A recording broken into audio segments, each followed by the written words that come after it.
Esselamu Aleyküm ve Rahmetullahi ve Berekatuhu.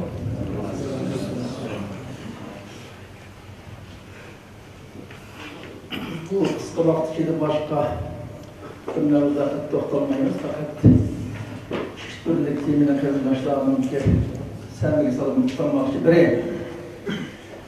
Biz dünyanın her qaysi şeylerden, her qaysi sahadaki kırındaşlarının ki maddi ve manevi cihetlerin bedel ödeş çıkarmayı muş orunga topluşup özümüzün üstümüz düşken insani ve İslami mecburiyetimizde ada kılış için muş orunga bizi topluşken nasip olan Cenab-ı Allah'ın emniyetçilerine siz başlamak için.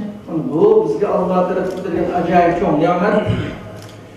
Biz gurbette yaşavat etken bolsak dünyanın arka şeylerden bugün boş saatlerde boş grubu topluşup fakat özümüzün üstümüz düşken mecburiyetine sonuç şu meselenin kanda halkış temiz hakkında fikirleşimizde bu soru toplandık. Bu Allah'ın bizge veren acayip bir çok nimeti. Boş nimeti binaen ben Cenab-ı Allah'a tekrar hem sana ayetime çıkıncıdın.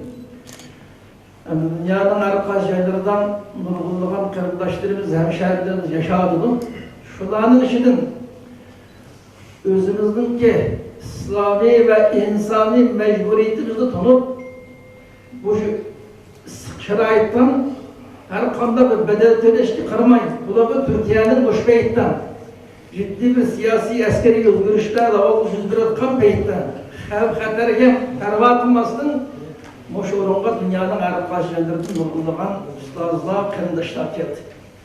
Bunlardan ben elbette teşekkür, rahmet eytim. Bunlar Allah razı olsun. Biz muhimda ve fidakarlık, ruhi yoga vaktimizden bunun çok işini kılışka Allah'ın muvaffak kılsın.